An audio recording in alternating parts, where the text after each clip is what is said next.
Welcome to Let's Face the Facts. I'm David Almeida, and I'm your host for this rewatch podcast for the classic sitcom, The Facts of Life. I'm an actor in Orlando, Florida, and every week I invite an actor or artist friend to watch an episode with me. Join us as we synopsize, analyze, criticize, and ultimately idolize the show. Hey guys, welcome back. It's another week, another show. Thank you for downloading and pressing play. My guest this week is Darryl Pickett. Darryl's been on the show before. He is an actor, a writer, a former Imagineer. He is a musician. He does everything. It's crazy how talented this guy is. Darryl recently left the Central Florida area to relocate back to his homeland of Albuquerque. We're going to be talking about that at the top of the show and catch up with him and see what he's been doing since the move and since the pandemic. So, let's get right to it. This week, Darryl and I watched Season 6, Episode 18, called With a Little Help from My Friends. And the original air date was January 30th of 1985. I think we're ready to jump on in. Let's face the facts with Darryl Pickett. Well, welcome back, three-peat guest, Darryl Pickett, all the way from Albuquerque. Hi. I took a left turn. I was thinking of that, too. Did any of us know anything about Albuquerque other than the Bugs Bunny joke? Well, I did because I was born here and lived here sporadically in my young childhood. Well, details. I mean, but it did mean that, you know, when you'd come home in the afternoon and watch the old Warner Brothers cartoons in syndication, that, you know, me and all of my friends would feel special every time he said that. Oh, yeah, sure.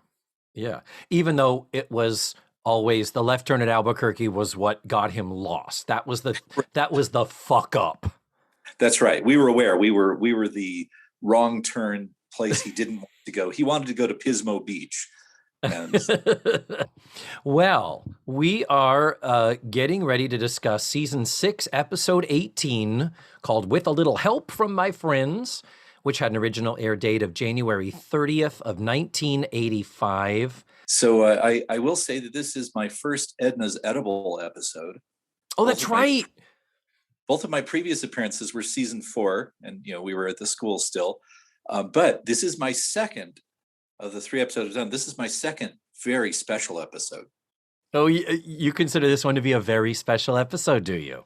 Oh, absolutely. Because we're dealing with a topical thing and in a very serious manner, which I will respect and I will not snark. Oh, it's okay. I'll do that enough for both of us. The show was written by Stuart Wolpert and Deidre Fay. They've written a bunch of shows in the past. They are regulars in the writer's room. They've been on board for a while now. And it was directed by John Boab, the new in-house director, pretty much going forward. Most episodes, the vast majority of future episodes will be directed by him. And yeah, I guess it's funny. It didn't even occur to me that this had the very special episode demarcation because I think of the girls as being old now. I think of that as like a teen thing. Yes. And that's true. I guess just it was after Act 1, there's no more laughs. Oh, yeah, that's right. It does. It takes a very dramatic turn. That's for sure. So I think that's what made it seem like, you know, a little out of the ordinary that you were, you know, whatever episodes bookended on either end. I'm guessing they're a little more lighthearted. I don't know, though. You tell me. No, they have been definitely more lighthearted. I was last here for episode 17 of season 4, which was Magnificent Obsession. That was in February of 2020, the year that dare not speak its name. So really just before everything went. Yeah, that's right. February, we met at my sister's house. We hung out there because that was like a good midway point for us. And yeah, and it's funny. It was Magnificent Obsession was another one where Blair was at an insanely important crossroads with a boyfriend. Yeah, with a boyfriend. That's right. In that case, one who was just uh, she was simping over a guy that didn't have the time of day for her. So Yeah. And yeah, we had a lengthy discussion about what was it? Why this guy? What was there going on, and how my rewrites I wanted to correct for whatever it was that made this guy so special and unique to make Blair so insecure and to doubt her own desirability. I remember that because I spent most of the episode just saying, Blair, whoa, any guy in the community is going to be delighted to pay so much attention to you, but Yeah, it I don't think didn't make sense. I recall that, and yeah, we'll definitely be fixing that when we send my notes back in the time machine. absolutely. Prior to that, my first appearance was back in November of 2019 for The Source. That was season 4, episode 2. Oh, the abortion episode. Of course. That was your very special. Holy shit. Yep, my first very special episode, which tackled the issue of abortion head on by completely skirting it. Yes. Yeah. And we're going to have another connection to very special episode coming up when we start talking about the actors in this show. Oh, excellent. So listeners, stay tuned. So, as always, Darryl, going to put you on the spot and ask you if you would please, for my tens of listeners, give us a 1 to 2 sentence synopsis of the show we've just watched, similar to a listing you might see in a TV guide. Okay. So I would say, is Blair's rich boyfriend making her wait around so he can help out a friend in need? Or is he just hoping to score some nose candy? Oh, nice. I love the term nose candy. I guess because I love candy. If you presented it to me as nose candy, I'd probably do Coke. Well, when we were kids, there were guys who would dare you to snort pixie sticks. Oh, pour the powder out of pixie sticks and then snip the other end so it was a straw. I did not ever do that, but I had dumb ass friends who did. Wow. What happened to them? They went to the nurse's office, probably. I mean, they went, ow, oh my God, that hurts. Why did I do that? Yeah, because we know from getting a milliliter of water up your nose and on the folds inside your nasal cavity is insanely painful. So the idea of sugar is so rough. I mean, compared to Coke, Coke, is kind of more like, I do not have experience, but Coke is more like powdered sugar, not like granular sugar. Fuck, right. Man. Oh, pixie sticks were even painful consumed the proper way. Not just against your tongue and the roof of your mouth. It was kind of like, gritty and it tastes good, kind of. Yeah, it's just raw sugar with a tiny amount of tart flavoring. Yeah, I never was a pixie stick person. That was never my thing. Chocolate has always been the number one love of my life when it comes to junk food, sweet food, any food really. It's got to be chocolate for me.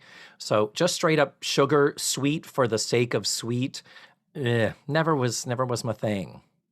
Sure. I think when I was maybe between the ages of 9 and 12, I really liked fruit flavored, very sweet fruit flavored things. But then overnight was like, oh no, I don't like those anymore. And chocolate, I think for many of us, chocolate just becomes a lodestone, a guiding star. That's so true. So true. So I think we're ready to jump on in and start with the actual synopsis here. Top of show, new weird thing, just started last week. This weird opening title of Ryan Cassidy as Kevin. Right. I mean, we got the music. Music happened last week, and we've had the music sporadically throughout the season. It's not yet set. It will go away and come back. And then starting in season 7, it is there to stay through the end of the run. Very good. But now this new thing is we also have Mackenzie Aston as Andy. Sure, which was a total surprise to me. Yeah, and Andy will be on the show until the end of its run. He's here kind of spottily right now. They're still kind of figuring it out. And I talked about this last week where the Ryan Cassidy thing, they clearly were planning on him being there a while. Yes. They had signed him up for a number of episodes, and I don't know if they thought it was a get or if it was because of his name. They had to give him this type of billing versus billing in the end credits. But it's like, okay, we have the Celebrity Children Clearinghouse, son of Jack Cassidy and Shirley Jones, Ryan Cassidy. Son of John Aston and Patty Duke, Andy. Yeah, that is remarkable. And Andy, Andy is, being significantly younger, it was, they have a kid on the show now? Yeah. And I assumed I must have missed a lot of intro episodes. Like, is he somebody's cousin, or is he, why is he here? He is literally a kid who lives nearby, who showed up when they said they needed another employee. They needed a man to help with the lugging and the heavy lifting. And the joke was, this kid showed up and he wants to do it. And well, he didn't so much prove himself as being the brawn of the operation, but he did have a little bit of brains. And he is cute. He's still finding his way. What he will grow into is a really fun, sassy, wisecracking tween. He's only 11 here, and he still is reading as a child. And at one point, he's standing next to Mindy Cohn, and Mindy Cohn is what, 5'2" at best? He is tiny. He's still a little kid, not a kid, little kid. Yeah. So I presume that the previous episode that introduced him didn't bring up child labor laws or anything. Oh, fuck no. Oh, you're so cute, Darryl. That's precious. Yeah. But we have those two titles and the music at the top of the show. So already it's like, all right, things is different. Shit's changing. What is that? But we start off the episode with Blair practicing Italian into a tiny little compact mirror. And then in come Joe and Kevin. And it's kind of a, what are you doing? And Blair is like, well, Nick, the new boy she's been dating, he's coming over and he thinks I'm sexy when I roll my R's.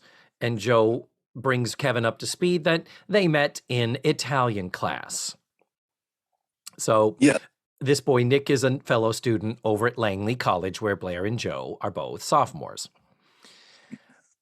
Now, the plans for the evening are that Joe and Kevin are going to two different things.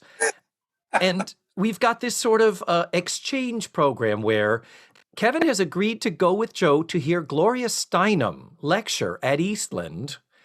And in exchange, she is going to be going to a surfing movie with him in the afternoon. That was one of my favorite things because, first of all, Gloria Steinem is just such a funny idea for a date. Yeah. Already. I mean, I know it's supposed to kind of fit Joe's priorities and lesbianism. Right. Let's just go there. Let's just do it. Sure, absolutely. But then I thought it was, first of all, I was trying to figure out what movie he was alluding to. What surfing movie is it? And when they get back and describe it, I'm like, oh, it's not an existing one. They're not alluding to any actual movie. No. God, no. The 80s had a couple of dumb surfing comedies that I don't think anyone remembers. So I was trying to figure out what movie did they actually go to? And then when she describes it after they've returned, it's like it starts off on one continent and then goes to another. And it sounds, there was enough specificity to that I was like, is that a real movie? No. Yeah, the writers, they clearly just made it up for the purposes of this episode, and there was nothing funny that was actually in the theaters that they could have referenced. But they have in the past referred directly to The Karate Kid, to Never Say Never Again, the James Bond movie. They've referred to actual films before, but this, I don't think so. This wasn't a thing. It's literally a chance for Ryan Cassidy to have the joke about, what, it's not just a surfing movie, it's a deep and probing analysis into this and that and the other thing. And I hear there's some gnarly tunes. Oh man, yes. So now was Surfer Dude kind of a consistent character trait for this character as long as he stuck around? Not at all. No. We've only had him one previous episode, and he was introduced to us as the son of a man that Edna, Mrs. Garrett, had dated in high school. I assume his father wasn't played by Jack Cassidy or anything like that. It was not. It would have been lovely. No, it was played by I think Dick O'Neill was the actor's name, but just a well-known character actor. But the thing that they did reveal about Kevin is that Kevin lives for the ski slopes. He's a skier, loves skiing. It's all he wants to do. The dad is like, he won't settle down, and I'm trying to help him understand about responsibility, and all he cares about is skiing. Is there any mention of skiing in this episode, Darryl? There is not. Okay, just Your Honor, let the record show. But here's the other weird thing we got going on. When we met him last week, Blair had just been going through a breakup, like a one-date breakup, and very quickly she bounces back when he walks into the store. And the other girls are also kind of flirty and hanging on him, Natalie, of course, in particular. But Blair even went so far as to help him shovel the sidewalks last week. So they are clearly setting up Blair being interested and attracted to him, but the episode was not about that. The episode was about Ted, his dad, and Edna, or as I like to call them, Tedna. Tedna. So that wasn't there. But tell me, isn't it a little bit weird that Joe and he are doing this? You know, it's like an exchange program. Why in the world would you ever do we're doing these two things. One thing is something I like. The other thing is something they like. That's a dating thing, isn't it? That is a very dating thing. That is not a casual friend or guy who just started hanging around or whatever. Then I thought, so I was like, oh, did they give Joe a boyfriend? Yeah, it's weird. And honestly, there's nothing wrong if they decided to do that, but there really is nothing specifically said about it. All we know is just that Joe and Kevin are doing things together. And I don't mean that as a euphemism. No, they're hanging out. Hanging out, doing things that only one of them likes at any given time. Yeah, which that's dating, ladies and gentlemen. Yeah, it is. And if you're a millennial, we are saying hanging out. That does not mean sex. I know by today's standards, it does often. Yeah. But no, this is non-sexual hangouts. Even to the point where one of the two of them says to Blair, well, we're doing this stuff, but we're going to be going to lunch first. Maybe you and Nick, this boyfriend of whom we speak, could join us. So it's kind of sort of a double date here. Yes. Okay. But yeah, Blair is crazy about this boy, Nick. I couldn't help, given that there's already, it's not the actor playing Nick, but that the show now contains 2 degrees of separation from the Addams family. I thought that was interesting that Nick was being driven crazy by Blair's Italian pronunciation and almost wanted to start kissing her arm like Gomez. Oh, I never thought of that. When Blair speaks Italian, he just like he just turns to jelly. Yeah, he begs her to roll just one R. Yeah, that's right. And then gives him a little brrr, and he just like jumps across the table at her. Yeah. And guess what, Darryl? We are not 2 degrees away from the Addams family. The facts of life is 1 degree away. 1 degree away. Because there was an episode where Mrs. Garrett and Joe went on a quick jaunt to Atlantic City one weekend this previous summer of '84. And there was a lounge singer playing the piano in this piano bar in a casino. It was John Astin. Oh, my. Wow. Mm-hmm. Yes, there you go. Yeah. And there are some stories somewhere that I think that Mackenzie might have been hanging around on set with him, and that might have planted the seed in someone's head of, well, if we were thinking of adding a kid, there was that kid, and he might be talented based on his parents. Sure. I don't know. I'm not sure if that's something we've imposed or inferred falsely about it, but we needed to stop a moment here, though, and talk about Blair's romantic life. Because later on in this episode, Nick does state explicitly that he and Blair have been a couple for 3 months. Yeah, that's right. Which made me think, have I missed that many episodes?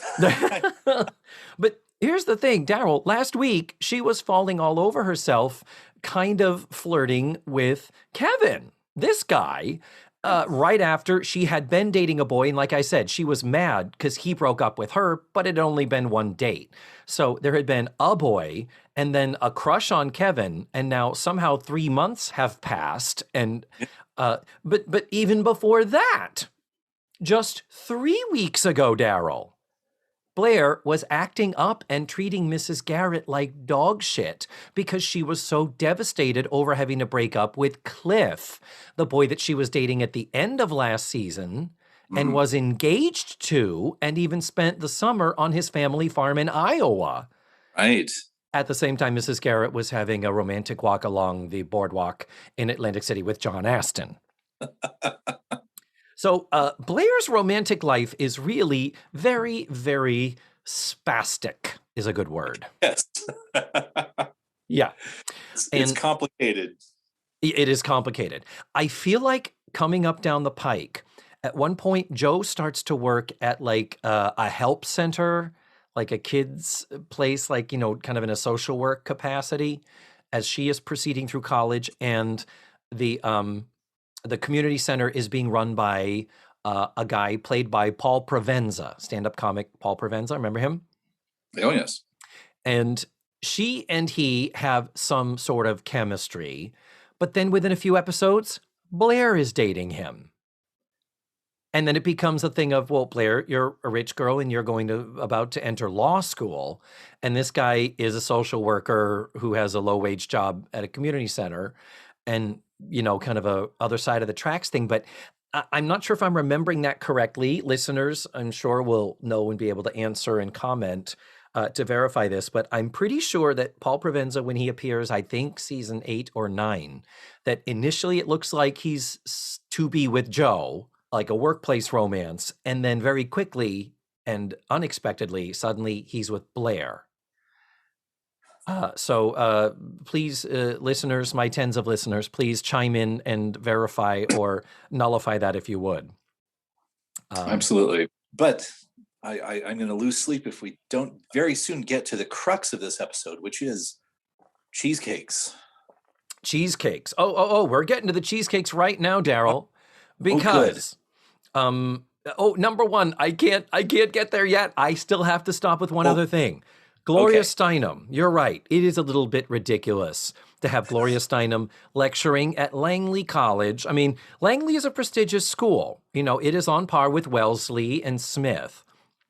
And it's not that far out of New York City, and she is based out of NYC. But here's the problem. She's already spoken at Langley. In canon with the show.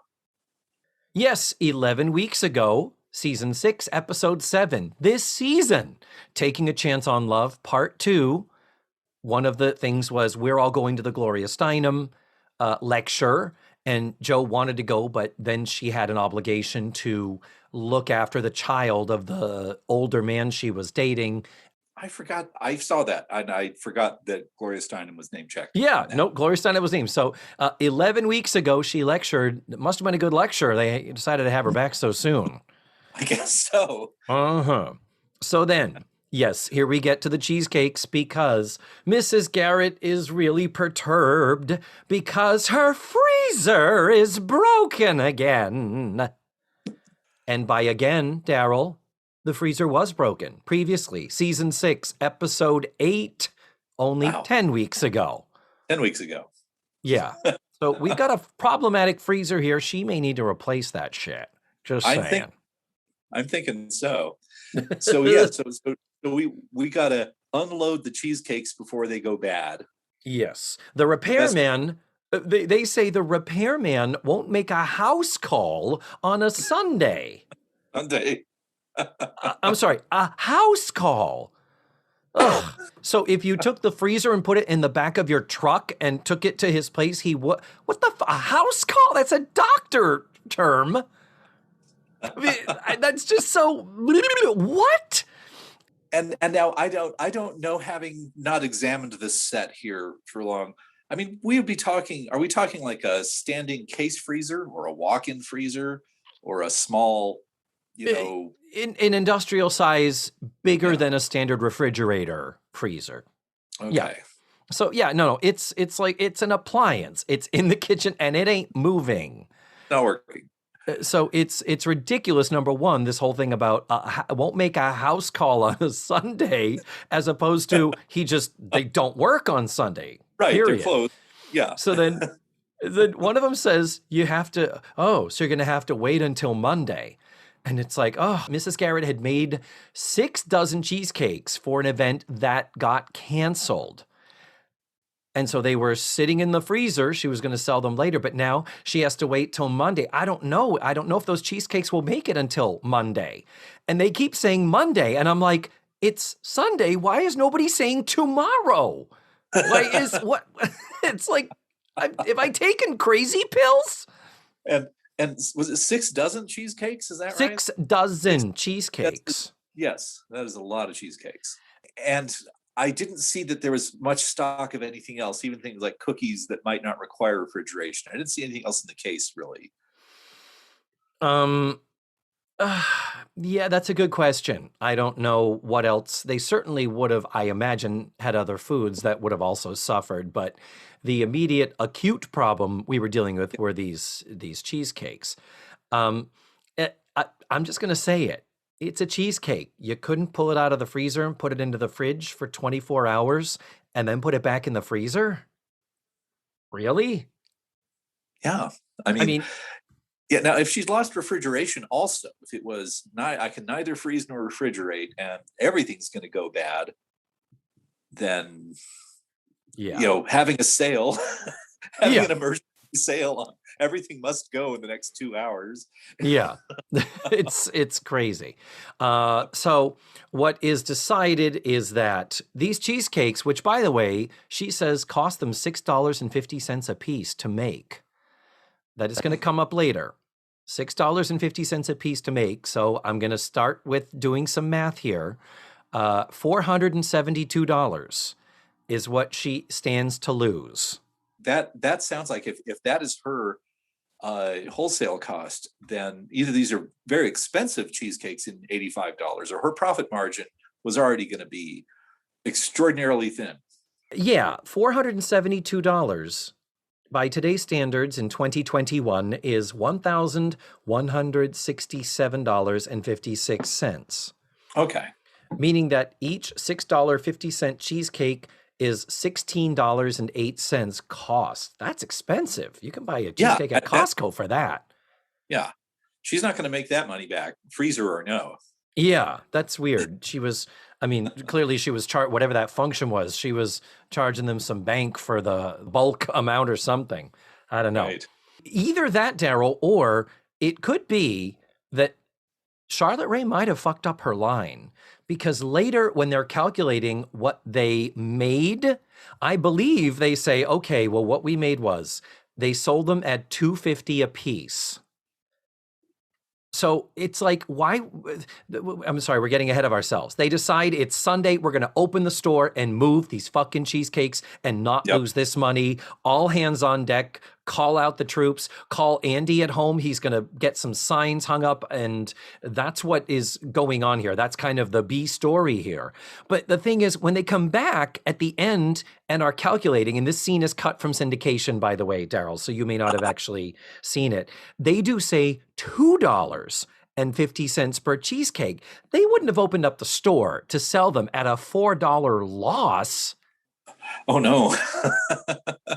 It's weird. I'm wondering if maybe there was, it happens. Charlotte Rae might have flubbed a line and no one noticed, or, something went wrong with the other take. But whatever the money situation is, something ain't right there.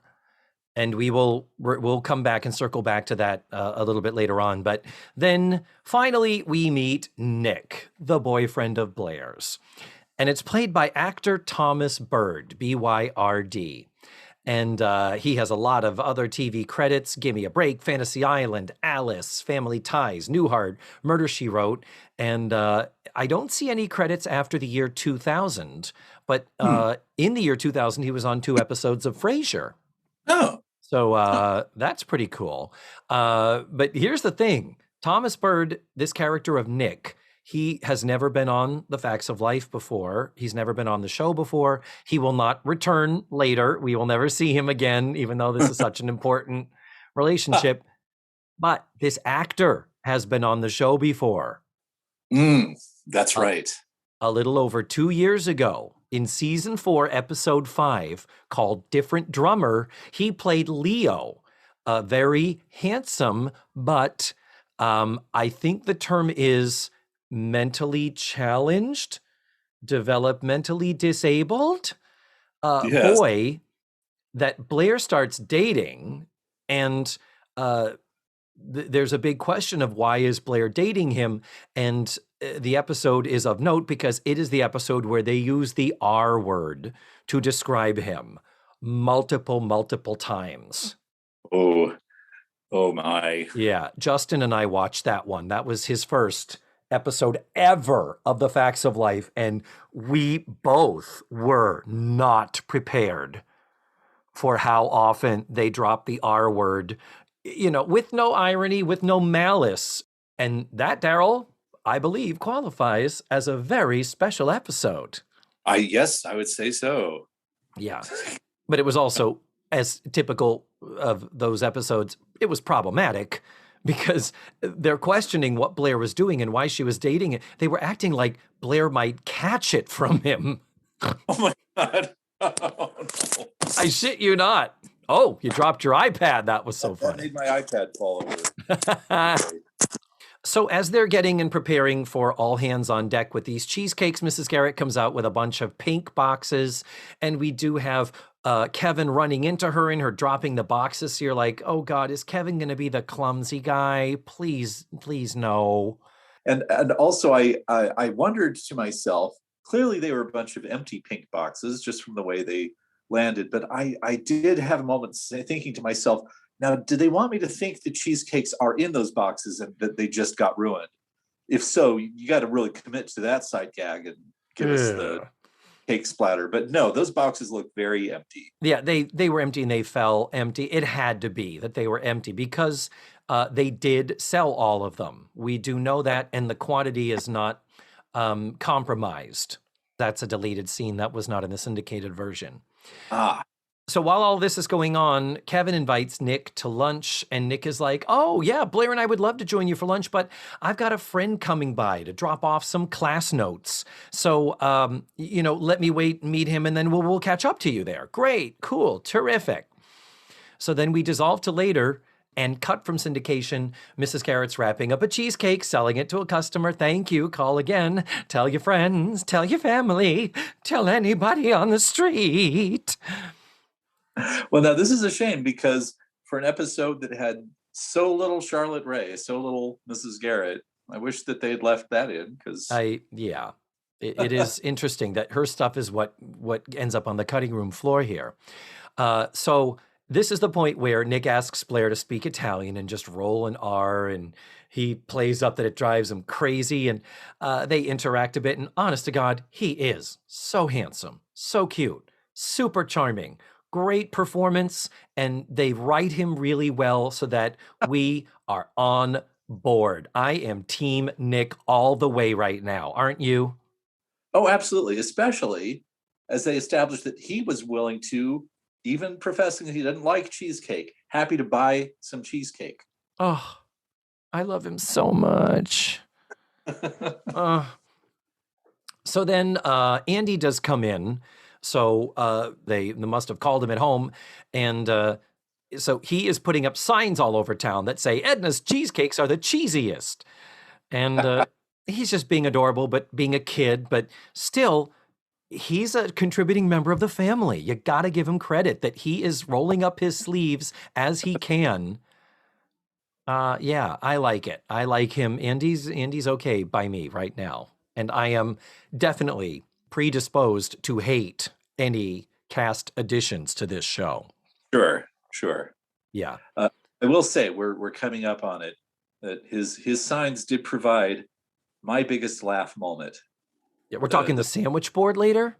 Yes, we are. Yeah. So then Nick gets a phone call. It's this guy, Steve, again. And he's like, Steve said he'd be right over, but he's running late. And then Blair is like, well, just leave the notes with Mrs. Garrett or somebody. He can pick them up then. We were going to be late for lunch. They're waiting on us. And so Nick confesses, I'm not being honest. Steve, he needs to borrow some money from me. And Blair does say, why didn't you tell me? And he says, because then you'd accuse me of being a pushover again. And this is a little playful thing that they have where it's like, he's not just a nice guy, he's a nice guy to a fault, Darryl. Right. And she even says, she's like, yeah, well, you are, and I like that. Yes. So they call ahead. The plan is we're going to call ahead to the restaurant, get a hold of Joe or Kevin and tell them we're not going to make it to lunch. We're stuck waiting here. We're going to go on and meet him at the theater where I guess they're going to see the surfing movie. Yeah. So then Tootie and Natalie come in with this old priest named Father Donovan. And he brings the joyous news that he was on his way to a church bazaar. The back door of his station wagon flew open and he lost a whole bunch of pies. And oh my goodness, is there any chance you have anything that I could purchase to bring to the church bazaar? And wow, as like a miracle. Mm-hmm. Mrs. Garrett offers him cheesecakes. He is thrilled, and we get, I think we get prayer hands and a heavenward silent thank you.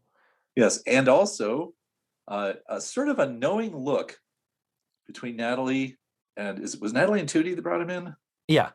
Yeah, they sort of give each other a kind of a knowing look. I think it was supposed to be, hey, that worked out nice.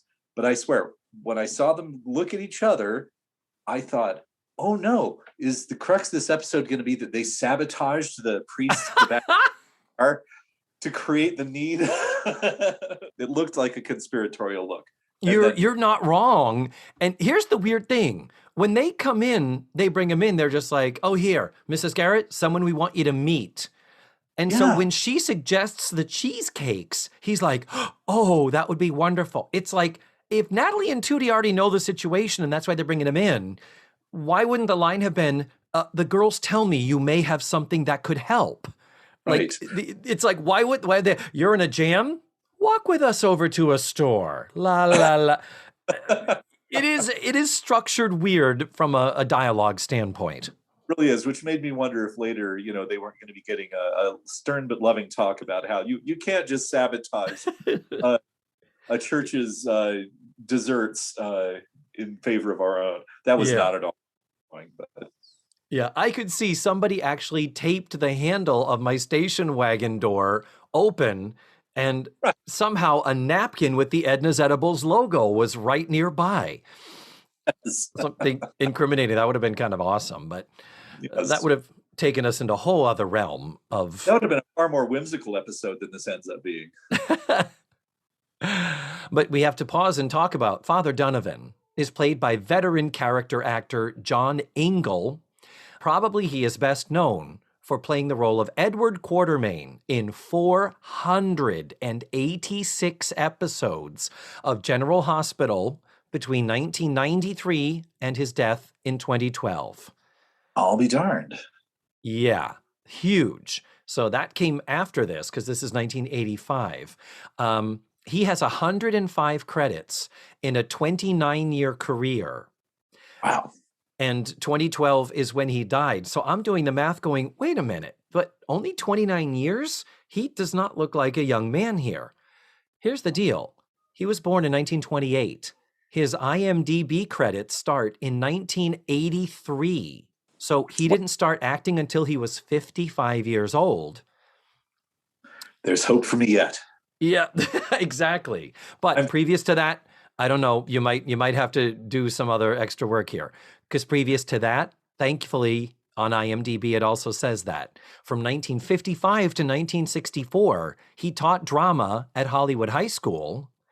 And then from 1964 to 1984, he taught drama at Beverly Hills High. Wow. So he was a drama teacher for nearly 30 years. And then somehow he got into doing movies and television, I think more TV than anything. But then to land a soap. Oh my God. And during some years where I was sometimes watching General Hospital, because all the people I worked with at Disney at that time in the break room always had it on. Mm-hmm. And I had a roommate who who just loved it. So I'm sure I saw him. Mm-hmm. Oh yeah, I mean that was like he's like the patriarch of the whole thing. Yeah. So yeah, how cool that he had such a successful career late in life. Like you said, there's hope for you. There's hope for both of us. May we start a 29-year career with 105 credits. Yeah, right away. But yeah. So we go to the next dissolve to the store. More passage of time. Blair and Nick are still sitting around waiting, and they're playing a game. What's the game, Darryl? Game is Electronic Battleship. Yes! Which I owned. I had. I don't know if I had the electronic version. I loved the OG Battleship, the analog version. Loved Battleship. Yeah, and which I know I discovered because I remember seeing the ads for Electronic Battleship and just thinking, that's the coolest thing I've ever seen. I must have it.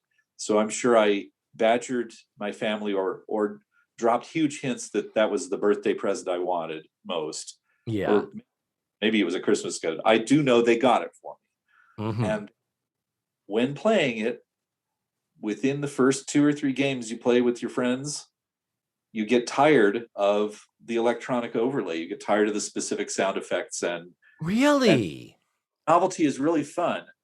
And then at some point you're like, you could turn that off and we could just play this the old way. Because every time you would move something or place a peg, you'd hit the button and you'd have to hear and you'd either hear or badum. That's right. And so it's very nostalgic hearing those sound effects here in the episode, but it reminded me that, oh yeah, we kind of got over that because it slowed the pace of the game down. And once you'd heard them a few times, okay, you're kind of over it. Yeah, because before it was, you would literally say, you'd give a coordinate and your partner on the other side would go hit or miss. Miss.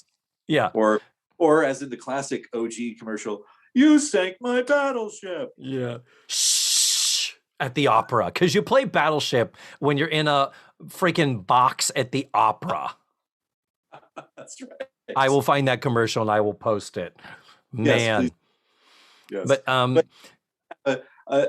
moment of sort of happy nostalgia while simultaneously remembering, the gimmick wore off fast. Huh. Then I must not have had it, because that sounds like I would have had a similar reaction. I remember we had the old one. I guess I never had the electronic one, but it seemed like a good idea at the time. It was super exciting for, you know. Yeah. So then cut from syndication, we do have a moment where somebody leaves the store and we have a check-in. Tootie and Natalie say, 3 dozen cheesecakes sold, 3 dozen to go. And the store doesn't close for 2 more hours.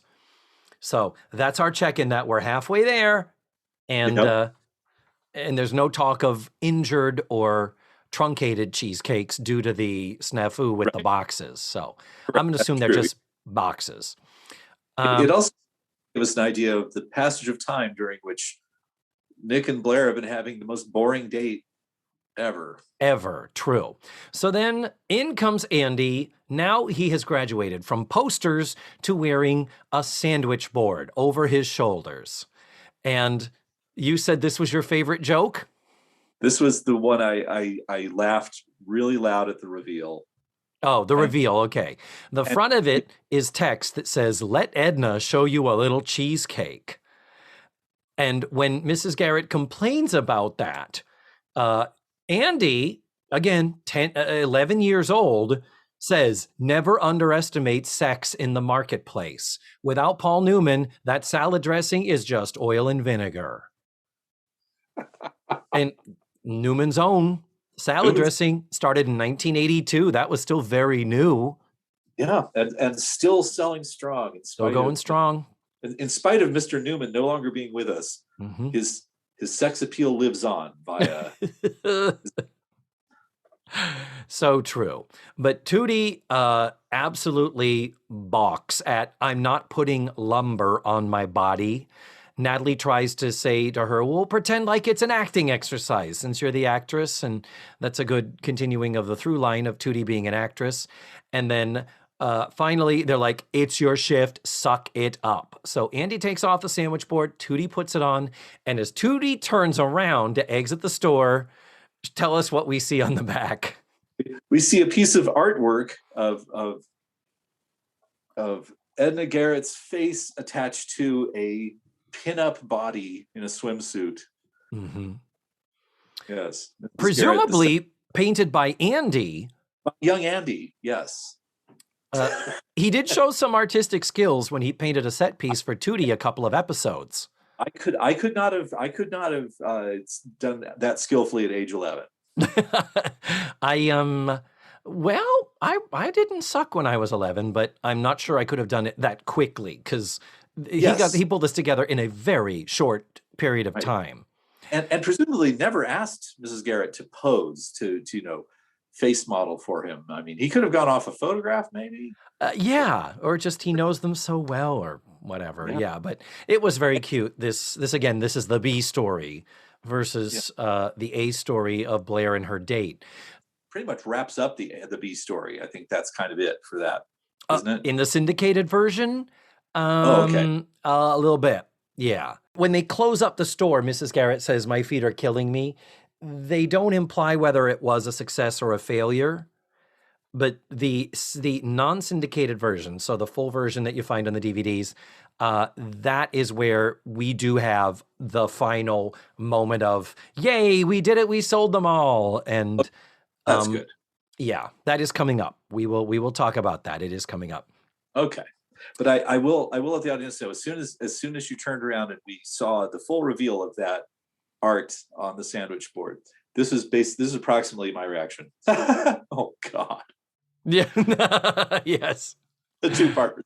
So true. So true. So then Blair is getting impatient. She's like, well, we've been waiting half the day here. We're missing everything. Can't you just leave the money with Mrs. Garrett that you're going to be lending this guy? And then he says, I think he needed to talk to somebody too, for reasons to do with him borrowing the money, etc. And so Blair is like, there's that pushover again. And she's just so entranced with how sweet he is. So he says, I'm going to call him again. He goes over to the phone, calls. And while he's on the phone, Kevin and Joe come back. Right. They've already seen the surfing movie. Yes. Joe is wearing a very big 80s overcoat. It's kind of weird. It's kind of feminine. Yeah. Not gonna lie, that's very off-brand for Joe. This season, the costumes have gotten extraordinarily tomboyish. Yes. But as they are overhearing but as Joe goes near the phone, is about to walk into the kitchen, she overhears that Nick is talking to somebody saying, yeah, Steve Hartman. I need to talk to Steve Hartman. At which point Joe instantly is like, what the fuck? Yeah. And then she goes to Blair and is like, what's going on? And Blair says, well, he's lending him money, And she's like, Blair, he's the campus connection. He sells cocaine on the Langley campus. If Nick is meeting him, he ain't lending him money. He's probably buying some. Yeah. And then we get the reaction of Blair. In the syndicated version, it just goes to commercial. In the full-length version, we cut to a shot of Nick on the phone. He turns and looks at Blair and gives a wink. Oh, and no. Then it cuts back to Blair reacting. And God, he is so handsome though. God. Yes, I know. We forgive him for whatever it is. But yep. I just so Joe had a moment when she was conveying this information to Blair. She tapped her nose at one point. Mm-hmm.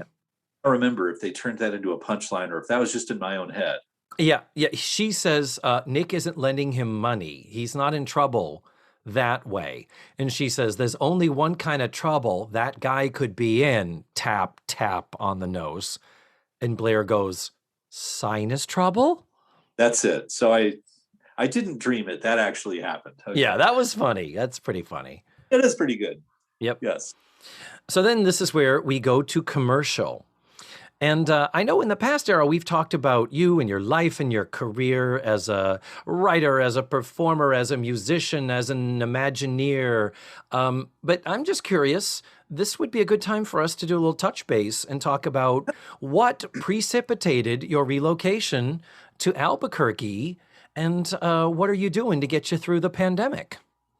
Yeah, those are excellent questions. Well, first of all, um, I would say for the last 5 or 6 years, I've been feeling a kind of a pull. I was born here. This is my state of origin, my town of origin. And, a lot of, not all, but a lot of my early childhood and schooling happened here, minus 2 years that we were in Maitland, Florida. So here's the thing. I'm sort of a New Mexico kid, but then for 2 years, 1972 and 73, we moved to the Orlando area.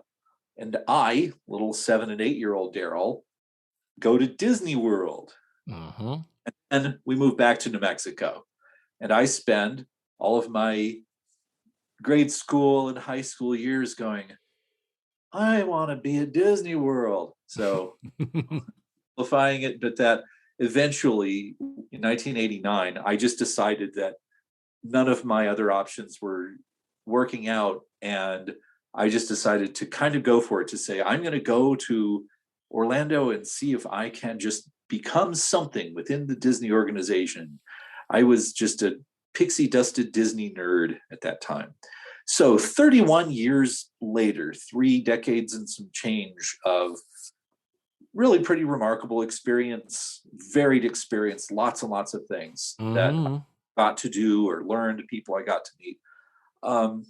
All great. But I had been feeling a discontentment for quite some time, part of which was, and I think this happens, the nature of the theme park business is on one hand kind of stressful, and on another hand, the kind of creativity that you're working on is sort of polished and shiny, but it's also kind of superficial. Mm-hmm. It helped that I wasn't getting as much consulting work by quite a lot. And I was feeling this draw to kind of come back to my places of origin and pursue other avenues of both how to make a living and let my creativity ramble off in some non-theme park directions, which I already did while there. I did that kind of on the side. I wrote novels and I wrote plays that weren't related to my career. Honestly, when we got to the horrific day this last year when tens of thousands of layoffs occurred in Disney and elsewhere, it's like a little flip switched in my head and said, time to go. It's just time to go see what can happen. I have family here. I have friends here I've known for a long time. So I have a safety net here. I had somewhere to land and somewhere to live. And so I just thought it's going to take a lot of time before the types of opportunities I had out there will be back. And maybe I'm okay if I don't. That said, I mean, it was absolutely the right move to make. That I've gotten all kinds of, signals from the universe or wherever else that it was the right time to do it. And it was the right move to make, which doesn't mean I know exactly where my forward trajectory goes from here. But I think the getting away and having a very different environment and a very different view out my window. And you said you had some other consulting and freelance work that's been sustaining you in that time anyway. Yeah. So the nice thing that worked out about it was that already for quite some time now, I've been getting consulting work with a firm in Orlando that I used to be full-time with. It's all made up of former Imagineers and former theme park designers and such. And so when I arrived here, I had a full plate of carryover consulting work since I was already exclusively dealing with them via Zoom meetings and remotely. It just didn't make any difference from a work perspective. Now, I published a novel last July. Audiobook version of it is upcoming. Ooh, yeah. It'll be me. This is reading you an exciting thriller story. I am working very hard to complete a full 2-act musical with some colleagues of mine who we are now in 3 different states. One of us is still in Florida. The other is now in Ohio, and I'm here in New Mexico. But we are Wow. continuing on a full-length 2-act musical based on the Daniel Defoe novel Moll Flanders. Oh, okay. Then on top of that, I hope this works out. I intend to launch a YouTube channel fairly Oh, soon. Before the world went crazy, I was occasionally giving workshops and lectures at places like Savannah College of Art and Design or Central Florida University and some places around town, some organizations around town, your town, where I basically talked about what does storytelling mean in the theme park world? What does it mean to be a storyteller who creates story for placemaking, for immersive experiences that you go pay a lot of money to experience? yeah. And the ones I gave were very well received. But once I was here, I sort of thought, I think there's a way to take this content that I've worked on for some years that people seem to really enjoy and just find a home for it online, because it might be a long time before I could go stand in a room with a lot of students and do the Mm-hmm. person-to-person kind of workshop. So what if I took some of my content, which I think is just inherently pretty entertaining? I don't think that there is yet an existing YouTube channel that is hosted by a bona fide former Imagineer. Yeah. I mean, you have a niche expertise there. And Right. so many people are so obsessed with the theme parks and Ah, how they achieve what they achieve and on the process and peeking behind the curtain, as it were. So, well, I'm glad to have you back. It sucked that you had to relocate and not be in a location nearby, but that's why the Zoom is a wonderful thing. We can keep in it touch is. here. You can still do the podcast, and we can figure out what is going to happen with Blair and this terrible conundrum of, is her boyfriend buying drugs? So when we come back from the commercial, we are literally in the middle of the conversation where Blair is talking to Joe saying, this must be a misunderstanding. No, no, no, type of a thing. But we come back, suddenly there are a half a dozen customers in the store that were not there just Right. before we went to commercial. It's very weird. But, oh, television. Yep. And at this point, we can kind of move fairly quickly through the episode in terms of Oh, Blair yes. smartly confronts him right away and says, so who is this Steve Hartman guy? And word on the street is that he's a drug person. What's up with that? So Nick fesses up and says, yeah, I'm making a buy from him. I didn't want to get you involved. That's why I've been doing all this other stuff, and I don't know why he's running so late, but I need to do it. So I was going to say, that is the point at which I kind of admired the fact that you could easily see in a sitcom where they would have had him continue to make up more lies and string her along and not really tell the truth until the very end of the episode. But I was kind of happy when he just came out and said, yeah, that's true. Yeah. Joe told you right. Yeah. Oh, so true. And then Blair, who is upset, she goes back to the house and we end up in the living room now. And she says to him, well, all this bullshit about the class notes and then the borrowing money and all that stuff, all the lies. What else have you been lying to me about? And he comes out and says, look, you're condemning me, but you don't know anything about this. I have my reasons. We've been dating for the last 3 months. You know who I am. But Blair comes back with the typical sitcom, well, I thought I knew who you were. And it just comes down to he's using cocaine as a tool to maintain his GPA, to keep up with his commitments to the football team, being in the track team, writing for the student paper, being in the student government, how he can't let his parents down, he can't let the school down. And he says to her, and trying to make a future, and I don't want to let you down. And he makes a good case. He does. And Blair is not, she's like, oh, am I supposed to feel sympathy for you right now that you have it? So there is a sense of, oh, poor little rich boy, got too much going on. Oh. I was impressed by this because, again, that was getting to something that's pretty real, that the expectations that can be placed on young people to excel academically and then to do every other thing. So, for example, one of the most interesting projects that I got to help out with over the last several years was interviewing people at the United States Air Force Academy up in Colorado Springs, and talk to both people who've been around at that institution for a long time and people who are cadets right now.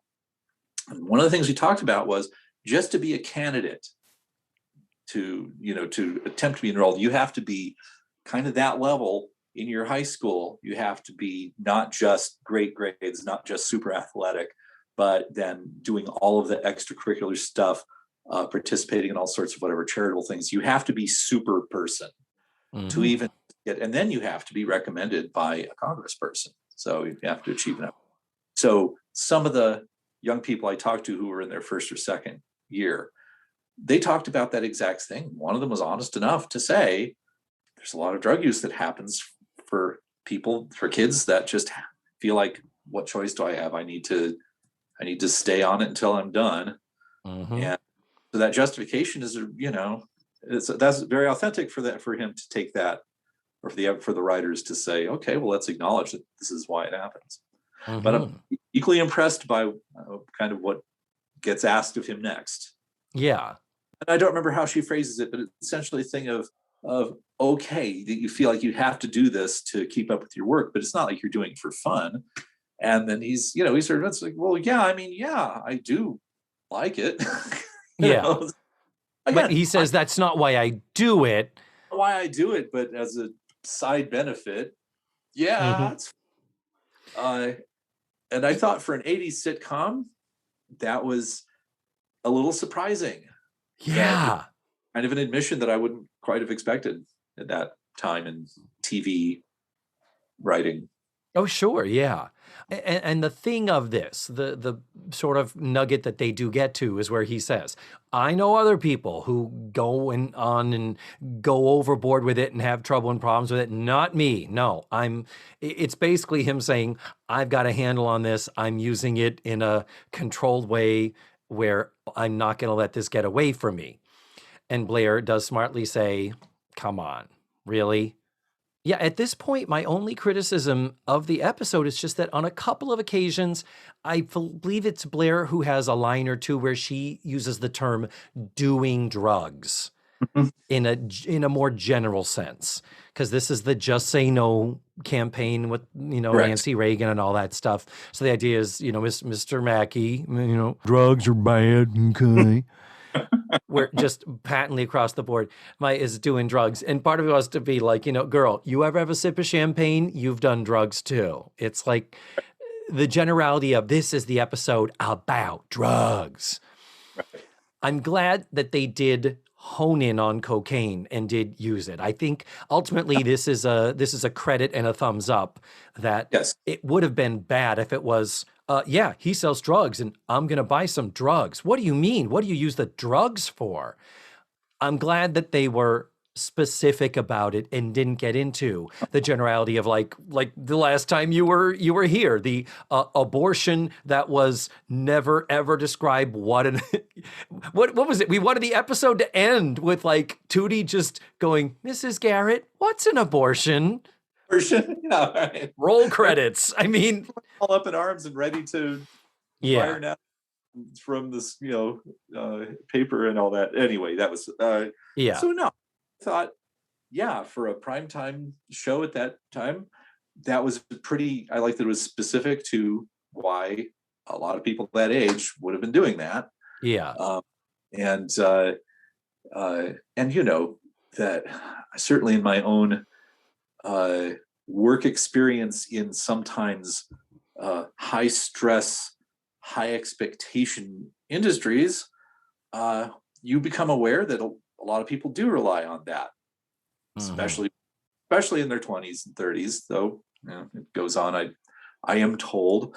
And that it is not primarily a recreational thing. At some point that just becomes there's the massive expectations that are placed on me to keep this job, or so what I'm getting at is I blame capitalism. Yeah, God damn it, that's the problem. It always is. Um, but Nick's last word is, I'll be okay as long as we're okay. Does this change things? And Blair says, I don't know. And then someone comes in and says, Nick, there's a phone call for you. And he jumps up, like he doesn't even look at Blair. He jumps up. So they're trying to draw this thing of, it is the most important thing right now. It's already kind of starting a little bit. Just this whole him meeting Steve, him waiting, holding up Blair and making her wait and stuff. They're trying to allude to that, and I like that because when he jumps up, he did stop himself and look back at her, and she does give him a "Are you fucking kidding me?" look.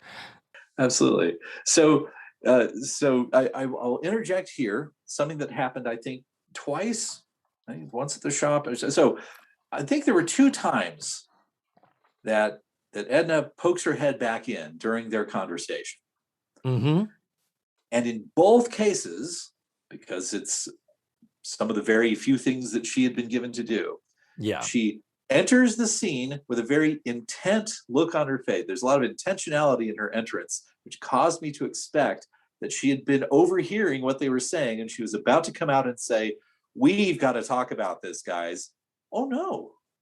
Oh, no. Oh, no. He, utterly oblivious, and just came out and said some kind of nothing passing something, went away.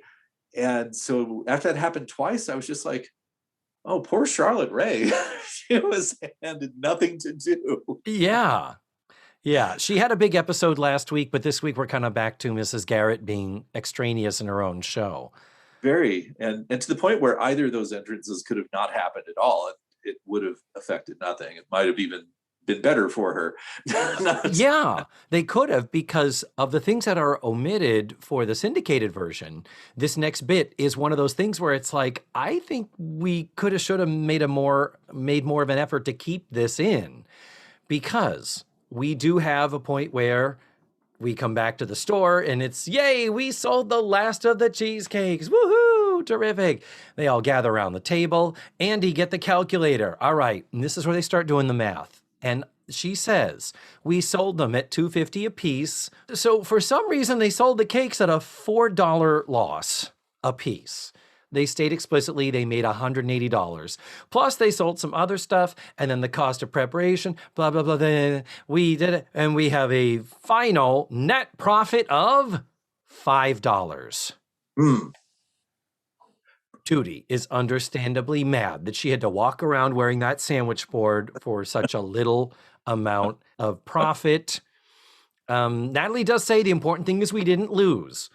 And so then, illogically, Mrs. Garrett goes over to the register and pulls out money and starts splitting the $5. Says, here, well, here's your $1.65. Here's your $1.65. I'm like, wait, what? No, what? That's profit for the store. Why the fuck are you giving them? They work for you. What is happening? I did not get to see that, but that no. And maybe that might be for the better, because it was unsatisfying. I know I just said, well, they should have kept this in, only for the sake of it did close up that loop of the story. Right. We omitted that they got halfway through the episode, and we omitted that they achieved the goal. Right. So yes, that would have felt like a better rounded structure, at least. Yeah. So, yep. So I will say that as the conversation between Blair and Nick goes on, I then started to think it must be really significant that Nick has repeatedly tried to get his friend on the phone, tried to make this exchange happen. And I started thinking, well, something had to have gone wrong. Like, if this guy is the school's drug connection, and Nick has presumably bought from him before, the long wait made me start thinking this must be a plot point, like he got arrested or he's dead, and we're going to find that out, and that's going to become the shock for Nick to go, oh my God, this is more serious than I was taking it. That's what I was waiting for. We were denied any kind of conclusion like that. Yeah. which left me at the end of the episode wondering, first of all, did they follow up on this? Well, no, Nick is never back, I think is what you told me. No, Nick never comes back. And I guess jumping to the end a little bit, I mean, it ends with Nick still standing outside on the other side of the window going, oh, still not here. Yeah, and I need a hit, man. I need to get that coke, man. Can't come down off of this high, man. And it was a kind of an understated ending, but it did make me wonder, yeah, will there be a follow-up and we find out, I mean, we're going to find out that his friend like got in trouble, right? Or I guess I wanted an answer to why the long delay, as opposed to, I don't know, I think you could have had a similar episode where he leaves long enough to go make the transaction and comes back and talks about, I don't know, I guess I had this self-imposed suspense about, well, where is the guy? Why is he late? Yeah. The writers weren't interested in that question. Yeah, this is that thing where I totally agree with all of that. And this is that thing where oftentimes, particularly in these Norman Lear sitcoms, and The Facts of Life has done this, where they deliberately like to leave a sort of a dangling, open-ended ending to the thing. It's like, Tootie's brother drove drunk and he wrecked the car and they've got to tell the parents. Well, instead of the conversation with the parents, it's are you going to make the phone call? Yeah, I'm here for you. And he picks up the phone. Right.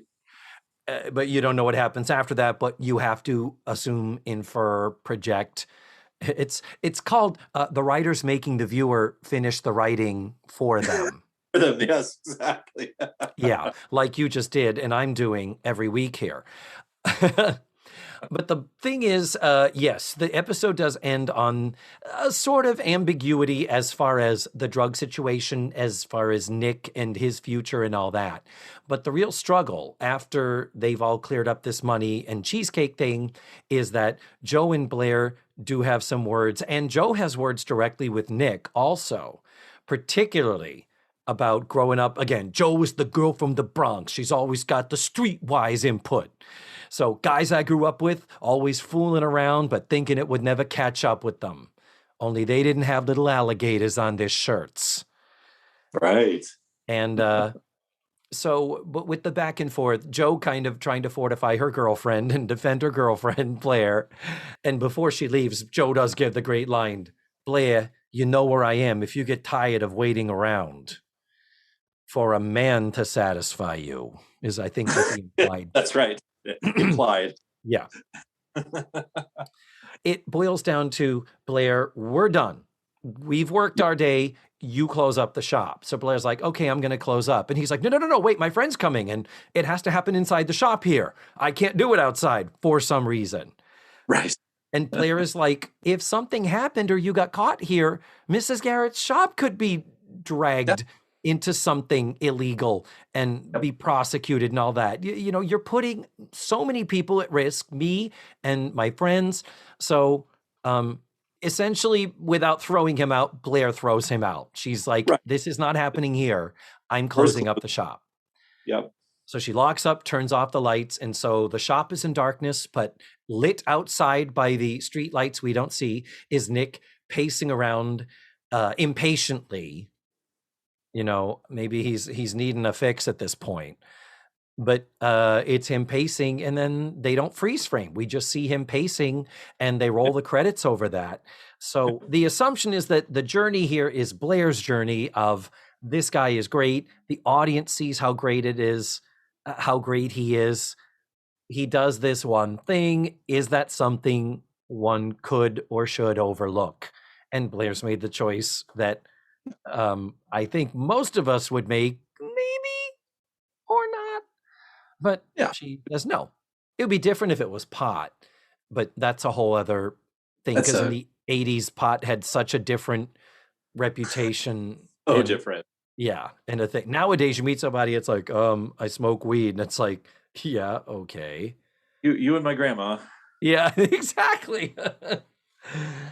Well, we are at the end of another journey here, another very special episode. Yes. Drugs are bad. And don't you forget it, young people watching this episode of The Facts of Life. Though I will say, I was surprised at, relatively speaking, how much nuance they permitted, given the era and the style that this sort of sitcom generally would hand you. It's a little better than I expected. Yeah, I would agree. I think the cheesecake, I wish the numbers checked out a little bit better. And it would have been okay if they had just said, hey, we didn't lose money. That's the important thing. Yeah. That would have been a great button to that whole bit. But I think that the argument, they make a valid argument. It seemed to be a valid argument, and you've just told us that it is. You've interviewed people who would absolutely verify that. Yeah. That's pretty cool. So, no, I like this one. Drugs are a trip, man. You should not use them. That is a trap. It's terrible. I'm going to go and have a gigantic cup of coffee now to keep me awake so I can edit this and get it to post in time. Because, my podcasting schedule, Darryl, little crazy. A little crazy. I was going to say, if chocolate is a drug, lock me up. Oh, tell me about it. Oh, my God. That is, that's truly, food is my drug of choice. And at the top of that would definitely be chocolate. So, well, continue to do well in Albuquerque. As I said, we hate to lose you, but I'm very happy to know that you're thriving and doing well. And do not be a stranger. We will definitely have you back on the show. Smooches, my dear, and goodbye. Farewell. And there you have it. That was Darryl Pickett. I will post links to his website where you can find information about all of the projects he's working on and will be working on, including his recently published book, the upcoming audio version, his Fringe show that he hopes to bring back to Orlando that sadly didn't happen because of COVID, information about his Moll Flanders musical, and his upcoming YouTube channel with his lectures about storytelling and being an Imagineer. Next week, I'm going to be watching Season 6, Episode 19, Gone with the Wind, Part 1. You heard that right, Part 1. That means it's a two-parter. And when I have a two-parter, usually that means it's a two-arter. I'm bringing Matthew back. Matthew Arter will be here for all the fun and hilarity, and we will do it over the next 2 weeks, so double your pleasure, double your fun. I cannot wait. You can watch the episode ahead of time at dailymotion.com for free. I will post the link in the show notes and on this episode's webpage. And that is it, guys. That's all. Thank you so much, as always, for listening to this week's show. And remember, the facts of life are all about you.